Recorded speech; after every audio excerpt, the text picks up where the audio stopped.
کریمہ کہہ رہی ہے، بار بار اعلان کرو. اور یہ بھی رب کہہ رہا ہے قرآن پاک میں، یا ایھا الذین آمنوا. جب بھی کوئی بات مخاطب ہو رہا کسی سے تو ایمان والوں سے مخاطب ہو کر کہہ رہا ہے. کہیں پہ تو قرآن پاک میں کہہ رہا لا ترفعوا اصواتکم، اس سے پہلے یا ایھا الذین آمنوا، یعنی اے لوگو، اے ایمان والو، رسول اللہ کے سامنے آوازوں کو بلند نہ کرو، اپنی نگاہوں کو اونچی نہ کرو، اپنے سروں کو اونچے نہ کرو. آج ہم تمام ہی لوگ دیکھیں، قول مصطفیٰ سنتے ہیں، عمل کرنے کے لیے تیار نہیں، جگہ جگہ ادھر ادھر چکر میں لگے رہتے. مسلمانوں، رب قرآن پاک میں اعلان فرماتا کہ ہماری مدد اللہ کرتا ہے، ہماری مدد رسول کر سکتے ہیں، ہماری مدد اولیاء اللہ کر سکتے ہیں. یہ قرآن کہہ رہا تو ہم کیوں نہ مانے مددگار اللہ کے ولیوں کو، ہم کیوں نہ مانے مولا علی کو مشکل کشا. وہ تو ولیوں کے امام ہیں، وہ تو ولیوں کے امام ہیں. جہاں سے ولایت نے جنم لیا وہ علی، جہاں سے سب بنے ولی. حضرات محترم، بس ہم اپنے ذہن میں اتنا رکھ لیں کہ رب تبارک و تعالیٰ نے قرآن پاک میں کہا، یعنی قرآن پاک کا ہر لفظ سچا، قرآن پاک کے ہر حرف سچا. قرآن پاک میں ایک یہی چیز تو نہیں ہے جو جھوٹ. قرآن پاک میں دنیا کے سارے انتظامات کے بارے میں ہے. قرآن پاک میں کم داڑھی، کم جس کے بعد داڑھی کے نکلتے وہ بھی قرآن پاک میں، گھنی داڑھی نکلتی وہ بھی قرآن پاک میں. اگر لباس کے بارے میں بات کی جائے قرآن پاک جواب دے گا، گھر کے رہن سہن کے بارے میں پوچھا جائے قرآن پاک جواب دے گا، دنیا کی ساری چیزوں کے بارے میں کہے قرآن کہتا ہوا نظر آئے گا. سچی ساری باتیں سچی جو ہوں گی قرآن پاک کہے گا. قرآن پاک میں صرف جھوٹ نہیں. قرآن پاک کی ساری آیتیں 6666 آیتیں اٹھاؤ، 114 سورتیں اٹھاؤ، پورے قرآن پاک کا مطالعہ کرو، لیکن جھوٹ نہیں ملے گا. جو بھی ملے گا سچ ملے گا. اور جو بھی اس قرآن پاک کے ایک بھی لفظ کو انکار کر دے، ایک بھی حرف کو انکار کر دے، وہ جہنم کا حقدار بن جائے گا، وہ ایمان سے خارج ہو جائے گا، ایمان اس کا چھین لیا جائے گا. ہم تو یہ نہیں کہتے کہ ہم اگر کوئی آج کہتے، بہت سے لوگ سوال کرنے والے کر لیا کرتے، مذاق میں کیوں اٹھاتے، اللہ کے ولیوں سے کیوں مانگتے ہو؟ قرآن پاک کی اس آیت کو نوٹ کر لو. یہ رب قرآن پاک میں کہہ رہا، ہم نے تو ولیوں کا نام لیا، اس میں ولیوں کا نام قرآن پاک میں نہیں ہے. قرآن پاک میں یہ کہا گیا جو صحیح سے نماز پڑھتے ہو، جو صحیح سے زکوٰۃ دیتے ہو. اب آپ اندازہ لگائیں، اگر کوئی صحیح سے نماز پڑھتا ہو، صحیح سے زکوٰۃ دیتا ہو، تو وہ مومنوں کی مدد کر سکتا ہے. تو ولیوں کی بات تو بہت دور کی، نبیوں کا مقام تو اعلیٰ سے اعلیٰ ہے. آج ہم تمام ہی لوگ سوچیں، اب کسی کے ورغلائے میں نہ آئے، کسی کے بہکاوے میں نہیں آئیں گے انشاءاللہ. ہم اپنے وقتوں کو وقت نکال کر کے نمازوں کی پابندی کریں، وقت نکال کر کے تمام اچھے اعمال کریں.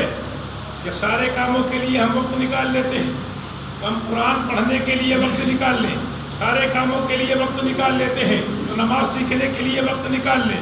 وقت نکالیں گے تو ہمیں نماز بھی آ جائے گی، وقت نکالیں گے ہمیں قرآن اچھی طریقے سے پڑھنا بھی آ جائے گا. ورنہ آج تو ہم ہمیشہ سے قرآن پاک پڑھتے آئے ہیں، غلط سلط پڑھتے آئے ہیں، نہ ہمارے مخارج ادا ہو رہے ہیں، نہ ہمارے زبانوں سے تلفظ ادا ہو رہے ہیں. شین کہہ رہے ہیں تو سین نکل رہا، سین کو شین کہہ رہے ہیں، زال ہے تو جیم کہہ رہے ہیں، زے ہے تو ضاد کہہ رہے ہیں، ضاد ہے تو زے کہہ رہے ہیں. یعنی ہمارے الفاظ ایسے نہیں نکل رہے ہیں. اور قرآن پاک عربی زبان ہے، اور ایسی عربی ہے تو سب سے فصیح زبان ہے. قرآن پاک فصیح زبان میں نازل ہوا. ایسے عربی سوڈان والے الگ بولتے، مصر والے الگ بولتے، الگ الگ ملکوں والے الگ الگ بولتے، عربیوں میں عرب کے رہنے والے شہر والے الگ بولتے، دیہات والے الگ بولتے، جس طریقے سے یہاں لکھنؤ شہر والے اردو الگ بولتے، دیہات والے الگ بولتے، گاؤں والے ادھر گاؤں والے الگ بولتے، اور کچھ علاقے میں پڑھ کر کے چلا جاؤ ان کی زبان الگ ہو جاتی۔ ویسے ہی عربی بھی ہر طرح کی زبان ہے، ہر طرح سے بولا جاتا ہے، لیکن قرآن سب سے فصیح زبان، سب سے اچھی زبان، سب سے یہ کہہ لیجیے جائے کٹھن زبان میں، اور ایسی زبان میں عربی لوگ دعویٰ کیا کرتے تھے یہ تو معاذ اللہ قرآن اللہ کا کلام نہیں، ایسا تو ہم بھی لکھ سکتے۔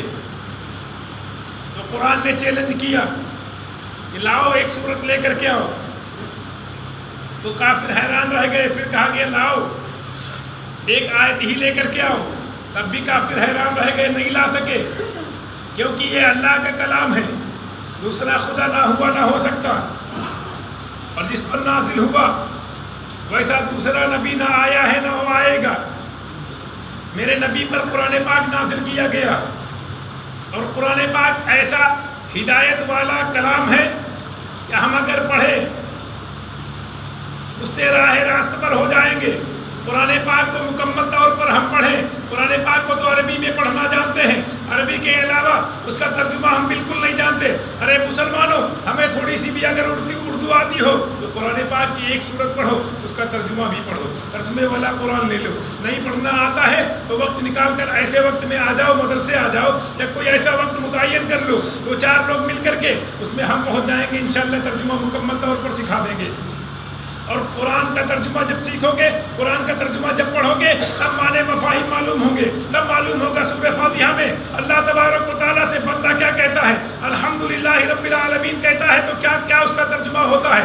تمام تعریفیں اللہ تعالیٰ کے لیے۔ ابھی سورہ فاتحہ کا ترجمہ کیا جائے، یعنی جب سورہ فاتحہ میں الحمدللہ رب العالمین کہتے ہیں، میں مثال آپ کو دے دوں اس کا مطلب کیا ہوتا ہے۔ اگر کسی امیر آدمی سے یا کسی گھر والے سے اپنے ماں باپ سے کچھ بچے کو مانگنا ہوتا ہے تو تمام ادھر ادھر کی اچھی باتیں کرتا ہے، بڑی نیک بڑی تعریفیں کرتا ہے، بڑی باتیں کرتا ہے، کہ یہ بھی کہہ دیا کرتا ہے آپ سے جو بھی مانگا دے دیا کرتے تھے، آج میں آپ سے آپ کی تعریفیں ساری کی ساری تعریفیں کرنے کے بعد تب کچھ مانگتا ہے۔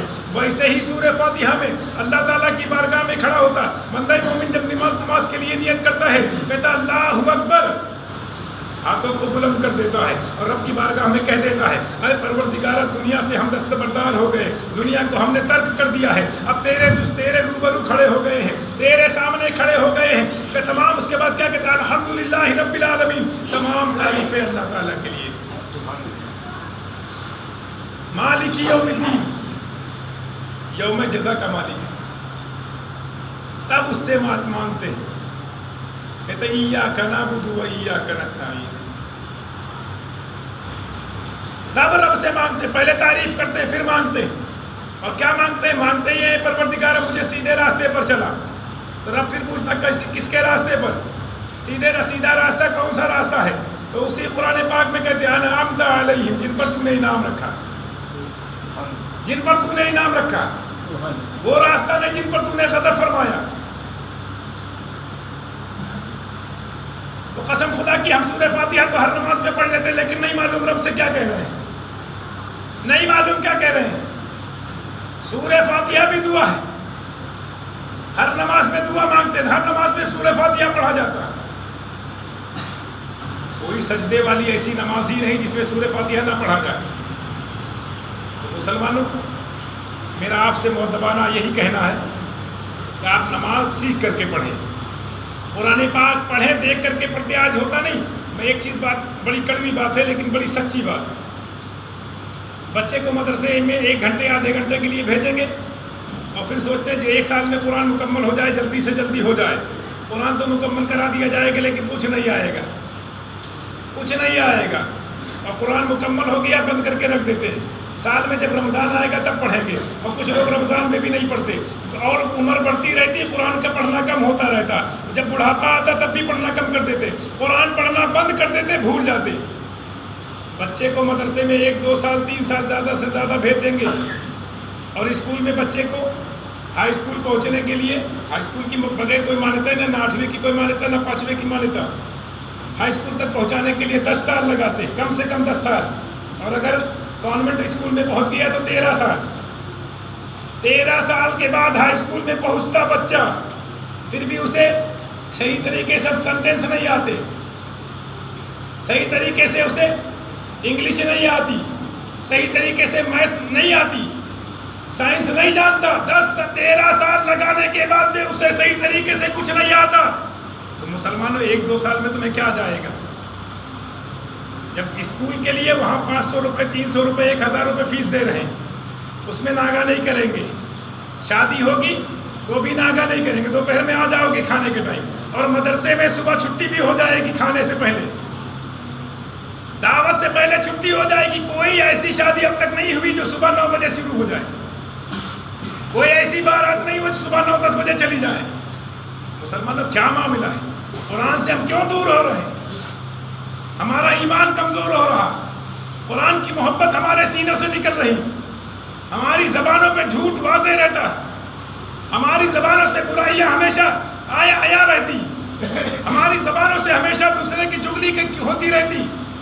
قرآن کیسے نکلے گا؟ قرآن ہمارے سینے سے نکالا جا رہا، اور یہ ہم سمجھ نہیں پا رہے ہیں۔ جو دوسری غیر قوم ہے وہ یہی چاہتی ہیں کہ سینوں سے قرآن نکال دو، تبھی ان کو ہم دبا پائیں گے۔ قرآن سینے سے نکال دو، قرآن ان کے سینوں سے ہٹا دو، ان کے ذہنوں سے قرآن کو ہٹا دو، ان کو کمزور کر لیں گے۔ آج دیکھو مسلمان جگہ جگہ دبائے جا رہے ہیں، آج جگہ جگہ پسماندہ قوم اگر کوئی نظر آئے تو مسلمان نظر آ رہے ہیں، ذرا سی بات بھی خوف کھاتے رہتے ہیں۔ وہ خوف، خدا کا خوف نکل رہا، دنیا کا خوف آ رہا۔